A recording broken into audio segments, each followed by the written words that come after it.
ഇങ്ങനത്തെ ആൾക്കാരൊക്കെ ജീവനോടുണ്ടോ? ഒരു കാമ്പി നമ്മളൊന്ന് കാണാൻ വരുത്തലില്ല, വിളിയില്ല, പറച്ചിലില്ല. എന്താണത്? ഏ നീയാ? നിന്നെയും കണ്ടു കുറേ നാളായല്ലോ. നീയും ജീവനോട് ഇരിപ്പുണ്ടോ? മരിച്ചാൽ എന്തായാലും ഞാനായാലും നീ ആയാലും അറിയും. നിന്നെയും കാണാനില്ലല്ലോ. പിന്നെ എന്തൊക്കെയുണ്ട് വിശേഷങ്ങൾ? ഓ, ഞാനും എങ്ങനെ ഇറങ്ങാനാ? എനിക്കും അവിടെ അങ്ങ് തിരക്കായിപ്പോയി. മരുമോക്കെ വിശേഷവാ. ഒന്നും പറയണ്ട. അതുപോലും ഇങ്ങോട്ട് പറയാൻ പോലും പറ്റാത്തൊരവസ്ഥയായിരുന്നു അങ്ങ്.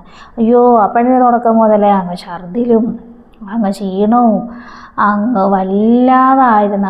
അങ്ങ് ആശുപത്രിയിൽ പോക്കും ഒന്നും പറയണ്ട.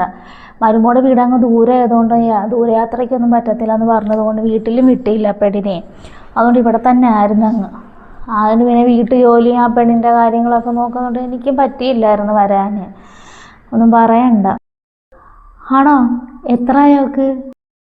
ഇപ്പം അവിടെ 7 തുടങ്ങാൻ പോകുന്നു. അപ്പോൾ ആ പെണ്ണിൻ്റെ 7-ാം മാസത്തെ ചടങ്ങ് നടത്താമെന്ന് വിചാരിച്ച്. അപ്പോൾ അവർ വീട്ടുകാരൊക്കെ വരും. അവരൊക്കെ വന്ന് കാണുകയൊക്കെ ചെയ്തിട്ട് പോയി. വീട്ടിലോട്ട് വിടാൻ പറ്റില്ല. എലിപ്പെണ്ണ് ഇച്ചിരി കുഴപ്പങ്ങളൊക്കെ ആയതുകൊണ്ട് യാത്ര പാടില്ല എന്ന് പറഞ്ഞായിരുന്നു. ഇപ്പോൾ കുഴപ്പമില്ല, പടച്ചു എത്തിച്ച്. അപ്പോൾ 7-ാം മാസത്തെ ചടങ്ങിന് വീട്ടുകാരങ്ങ് കൊണ്ടുപോകും. പിന്നെ ഡെലിവറി സമയമാകുമ്പോൾ ഇങ്ങോട്ട് കൊണ്ടുവരാമെന്ന് പറഞ്ഞാൽ അങ്ങനെ ഇരിക്കുക.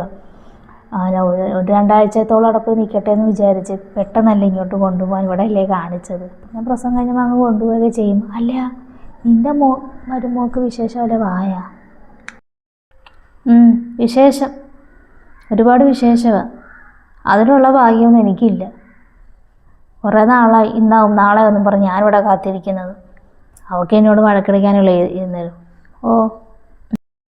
ഈ ഇടയ്ക്കാന്ന് തോന്നുന്നു എൻ്റെ മോളിങ്ങനെ ചോദിച്ചു ഇവിടുത്തെ പെണ്ണിന് വിശേഷമല്ല ആയോ. ഞാൻ പറഞ്ഞു എന്തോന്ന് അറിഞ്ഞില്ല മോളെ എന്ന് പറഞ്ഞു. അതായത് ഇവിടുത്തെ ചെറുക്കൻ്റെയും അവൻ്റെയൊക്കെ ഒരാഴ്ചത്തെ വ്യത്യാസം കണ്ടിൽ ഉള്ളായിരുന്നല്ലോ കല്യാണം. അതാ ഞാൻ ചോദിച്ചു, ഇനി പെണ്ണിനെയോ വല്ലതും കുഴപ്പമാണോടി? ഇനി പെണ്ണിൻ്റെ ആണോ ചെറുക്കൻ്റെ ആണോ എന്ന് അറിഞ്ഞില്ലല്ലോ. ഡോക്ടറെ ഒന്നും കാണിച്ചില്ലേ? ഞങ്ങളുടെ കുടുംബത്തെ അങ്ങനെയുള്ള കുഴപ്പങ്ങളൊന്നുമില്ല. ആർക്കും ഇതൊക്കെ ഉണ്ടായിട്ടില്ല. ഇത് ഇവിടെ കുടുംബത്തങ്ങൾ ആർക്കെങ്കിലും വല്ലതൊക്കെ കാണുമെന്നേ. ഞങ്ങളെല്ലാം കൊണ്ടും ചതിപ്പെട്ടിരിക്കുമല്ലേ. അന്നേ ഞാൻ എൻ്റെ മോനോട് പറഞ്ഞതാ നമുക്ക് ഈ ബന്ധം വേണ്ടാടാ.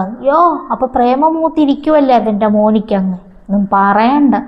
കല്യാണം കഴിഞ്ഞ് ഓരോരുത്തർ, നീ മാത്രമല്ല എത്ര പേരാണെന്നറിയാം എൻ്റെ അടുത്ത് ചോദിച്ചു മരുമോക്ക് വിശേഷമായോ, മരുമോക്ക് വിശേഷമായോ, മരുമോക്ക് വിശേഷമായോ എന്നൊന്ന്. എൻ്റെ മോടെ കല്യാണം കഴിഞ്ഞപ്പോഴത്തേക്ക് അവൾ ഉടനെ എന്നെ പ്രസവിക്കുകയൊക്കെ ചെയ്തു. അവൾക്കും കുഴപ്പമില്ല. പിന്നെ എൻ്റെ മോനിക്ക് കുഴപ്പം കാണുമോ? എൻ്റെ മോനിക്കും കുഴപ്പം കാണത്തില്ല. ഈ നാശം പിടിച്ചവർക്കൊക്കെ കാണാൻ വായിക്കും.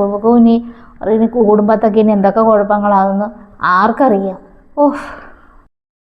എന്നാൽ പിന്നെ ഒരു കാര്യം ചെയ്യും, നിൻ്റെ മോനോടും അവളോടും പറയും ഏതെങ്കിലും ഒരു ഡോക്ടറെ കൊണ്ട് കാണിക്കാൻ. ആർക്കാ കുഴപ്പമെന്ന് അറിയാമല്ലോ. എൻ്റെ മോനിക്ക് അല്ലെങ്കിൽ പിന്നെ ഇവക്കായിരിക്കും കുഴപ്പം. അങ്ങനെ ഉണ്ടെങ്കിലുണ്ടല്ലോ, നീ ഇന്നാളും തൊട്ടേ പറയുന്നുണ്ടല്ലോ ഇവളെ എങ്ങനെയെങ്കിലും ഉപേക്ഷിക്കണമെന്ന്. ആ പേരും പറഞ്ഞ് എനിക്ക് ഉപേക്ഷിക്കാമല്ലോടി. ഇവക്ക് ആ കുഴപ്പമൊന്നും കൊച്ചുങ്ങളുണ്ടാകാത്ത പേരും പറഞ്ഞിട്ട് നീ ചുമക്കേണ്ട കാര്യമൊന്നുമില്ലോ. നീ അങ്ങനെ ഒന്ന് ചെയ്ത് നോക്ക്. അതാകുമ്പോഴത്തേക്ക് നീ നിൻ്റെ ആങ്ങളുടെ മോളെ കൊണ്ട് കെട്ടിക്കുകയും ചെയ്യാമല്ലോ. ശരിയാണ്, പക്ഷേ അവനൊന്നും സമ്മതിക്കാൻ പോകുന്നൊന്നുമില്ല. അവൻ ഇവളെന്നും പറഞ്ഞ് നടക്കുമല്ലേ. എന്നാലും നോക്കാം. എങ്ങനെയെങ്കിലും പറഞ്ഞു എനിക്കൊരു പിടിവാളായി. അതിൻ്റെ പേരെങ്കിലും അവൾ ഉപേക്ഷിക്കാൻ പറ്റുമെങ്കിൽ ഉപേക്ഷിക്കാം. എങ്ങനെയെങ്കിലും നാശത്തിൽ ഇവിടുന്ന് കെട്ടിച്ചാൽ മതിയായിരുന്നു. ഇപ്പോഴും എൻ്റെ ആങ്ങളുടെ മോൾ കാത്തിരിക്കുകയാണ് അവനിക്ക് വേണ്ടിയിട്ട്. പറഞ്ഞിട്ട് കാര്യമില്ല, നല്ലത് നായ്ക്ക് ചേരില്ലല്ലോ എന്ന് പറയുന്നതാണ് കൂടുതൽ ശരി. എന്തായാലും നിൻ്റെ മരുമോളെ ഒന്ന് വിളിക്കേ, അവളും കൂടെ ഒന്ന് ക്ഷണിച്ചേക്കാം. കാണും. വിളിക്കുന്നത് തന്നെ ഇങ്ങോട്ടൊന്ന് ഇറങ്ങി വരുമോ? ഏത് നേരം റൂമിനകത്ത് വാതിലടച്ചങ്ങ് ഇരിപ്പ. എന്തെടുക്കുവാണെന്ന് ആർക്കറിയും. ഇങ്ങോട്ടൊന്ന് ഇറങ്ങി വന്നേ, ഇങ്ങോട്ടൊന്ന്. ആൾക്കാർ വന്നാൽ പോലും ഇറങ്ങി വരത്തില്ല. അതിനകത്ത് എന്തെടുക്കുമോ അതിനകത്തിരുന്നു.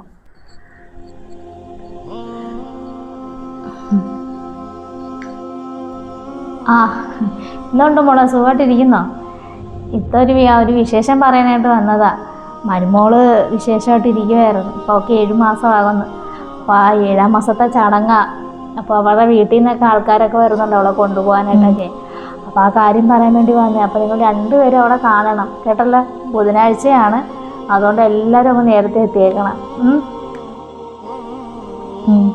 വരാം. അല്ല, ഈ വിശേഷം ഇവിടെ വേണ്ടായോ?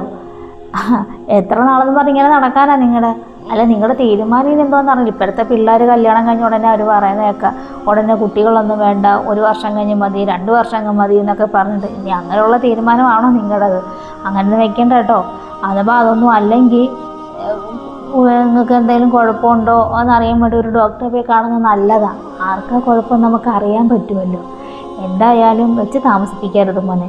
കാരണം ഇവിടുത്തെ അവൻ്റെയും അവിടുത്തത് അവൻ്റെയൊക്കെ കല്യാണമൊക്കെ ഒരാഴ്ചത്തെ വ്യത്യാസമേ ഉള്ളത്. ഇപ്പം അവർക്കും ഒരു കുടുംബമായി. ഒരു കുഞ്ഞൊക്കെ ആകുമ്പോഴേ ഒരു കുടുംബത്തിന് ഒരു അടിത്തറ വീഴത്തുള്ളൂ. ഡോക്ടറിനെ, ഏതെങ്കിലും നല്ല ഡോക്ടറിനെ പോയി കണ്ട് എന്താതൊക്കെ ചികിത്സയൊക്കെ നേടാൻ നോക്കും മോളെ, കേട്ടാ. അതൊക്കെ പോട്ടെ. അപ്പോൾ അതുകൊണ്ട് നിങ്ങൾ 2 പേരും അവിടെ തീർച്ചയായിട്ടും അവിടെ കാണണം, നേരത്തെ വരണം, സഹകരിക്കുകയും വേണം. മോളും വരണം കേട്ടോ, അടിച്ച് നിൽക്കരുത്. നീ എന്തർത്ഥത്തിൽ ഇവളെ വരണേന്ന് വിളിക്കുന്നത്? ഇവക്ക് കൊച്ചുങ്ങളുണ്ടാകത്തന്നെ കാരണം ഞാൻ പറഞ്ഞു കഴിഞ്ഞല്ലോ. നിൻ്റെ മരുമോളെ വയറോട്ടിരിക്കുന്നവളാ. അവളെ ഇവള് വന്ന് കണ്ടാൽ നിൻ്റെ മരുമോടെ കാര്യം പിന്നെ നോക്കണ്ട, കരിഞ്ഞു പോകും. വേറൊന്നും കൊണ്ടല്ല, ഇങ്ങനെയുള്ളവരൊക്കെ വന്ന് കണ്ടു കഴിഞ്ഞാലുണ്ടല്ലോ അവരുടെ കാര്യം പോക്കാം. കാര്യം എന്ത് പറഞ്ഞാലും നിൻ്റെ മോനെന്ന് പറഞ്ഞാൽ എൻ്റെ മോനെ പോലെ തന്നെ എനിക്കവൻ. അവൻ്റെ കൊച്ചിനെ കാണാൻ എനിക്കും ഉണ്ട് ആഗ്രഹം. ഇവിടെ പോലൊരൊക്കെ ആ ചടങ്ങിനൊക്കെ വന്നു കഴിഞ്ഞാൽ പിന്നെ അതിൻ്റെ കാര്യം പോക്കാം. അതെങ്ങനെയെങ്കിലും മനസമാധാനത്തോടെ കൊച്ചൊന്ന് പ്രസവിക്കട്ടെ. വരാതിരിക്കുന്നേ നല്ലത്. ഞാൻ കൊണ്ടുവരത്തൊന്നുമില്ല അവിടെ. അല്ലെങ്കിൽ ഇവളവിടെ വരെയും വേണ്ട. എനിക്കതിലൊന്നും വിശ്വാസമൊന്നുമില്ല. പക്ഷേ എൻ്റെ കാര്യത്തിലാണെങ്കിൽ എനിക്ക് അങ്ങനെയുള്ള വിശ്വാസമൊന്നുമില്ല. പക്ഷെ എൻ്റെ മരുമോളായതുകൊണ്ട് എനിക്കൊരു പേടിയുണ്ട്. കാരണം